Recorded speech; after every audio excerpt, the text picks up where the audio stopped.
5분 메시지 부여 옥산 성결교회 한대수 목사님입니다. 얼마 전 상영된 재심의 실존 인물인 박준영 변호사는 이렇게 말했습니다. 정의롭게 살아도 잘 살 수 있다는 것을 보여주고 싶다.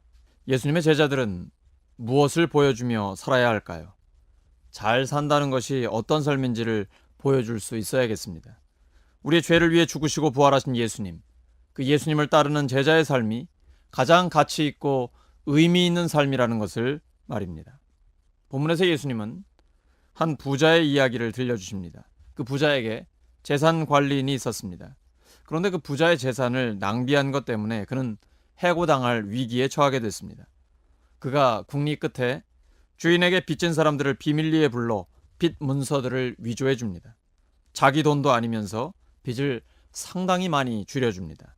자기가 실업자가 되면 그들이 은혜를 갚을 것으로 기대하면서 해준 일이죠. 주인이 이 사실을 알게 됐습니다. 그런데 의외로 주인은 그를 칭찬합니다. 자기 살 궁리를 지혜롭게 잘했다고 말입니다. 예수님은 극단적인 예를 드신 것입니다. 현실 세계에서 살아남기 위해, 돈을 벌기 위해 수단과 방법을 가리지 않는 경우가 종종 있습니다. 불법적 방법, 공문서 위조까지 동원됩니다. 예수님은 잘못된 방법을 칭찬하신 것이 아니라 생존을 위해 최선을 다해 얻어내는 그 지혜를 칭찬하신 것입니다. 자신의 상황을 정확하게 파악하고 단호하게 결단하는 것을 칭찬하신 것입니다. 예수님의 제자는 하나님의 일을 하는 사람입니다. 하나님의 일을 하는 사람은 자신의 상황을 정확하게, 냉철하게 파악하고 단호하게 행동해야 합니다. 그리고 항상 하나님의 일, 나에게 맡겨주신 사명에 초점을 맞추어야 합니다. 우리가 세상에서 살아남기 위해 얼마나 최선을 다합니까? 하물며 하나님의 일을 할 때 얼마나 더 최선을 다해야겠습니까? 우리의 가정, 일터, 교회, 모든 삶의 자리는 하나님의 일을 하는 사명의 자리입니다. 예수님은 말씀하십니다. 지극히 작은 것에 충성된 자는 큰 것에도 충성되고 지극히 작은 것에 불의한 자는 큰 것에도 불의하다. 예수님은 우리의 모든 삶의 자리에서 충성을 다하기를 원하십니다. 믿을 수 있는 신실한 사람으로 살기를 원하십니다.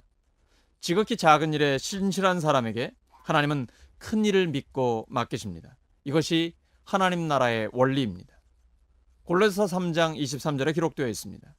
무슨 일을 하든지 마음을 다하여 주께 하듯 하고 사람에게 하듯 하지 말라. 모든 일이 하나님의 일이기 때문입니다. 예수님은 지극히 작은 사람 한 사람도 잃어버리는 것을 원하지 않으십니다. 구원하기를 원하십니다.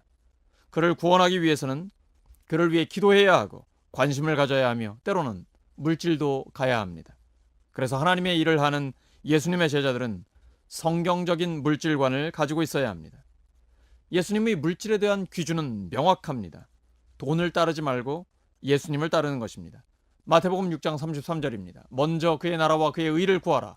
그리하면 이 모든 것을 너희에게 더하시리라. 부자와 나사로의 이야기에서 보듯이 하나님을 의지하지 않고 돈을 의지하며 가난하고 어려운 사람들을 돌보지 않는 사람은 이 땅에서 잠깐 즐거움은 누릴지 모릅니다. 그러나 영원한 고통을 받게 됩니다. 반대로 돈을 의지하지 않고 하나님을 의지하며 이 땅에서 잠깐의 즐거움을 멀리하고 고난을 감당하며 사명을 다하는 사람은 영원한 행복과 하나님의 평강과 위로를 누리게 됩니다. 하나님과 돈은 겸하여 섬길 수 없습니다. 먼저 하나님의 나라와 하나님의 의를 구하셔서 돈과 물질을 하나님의 영광을 위해 사용하시기 바랍니다. 5분 메시지 부여 옥산 성결교회 한대수 목사님이었습니다.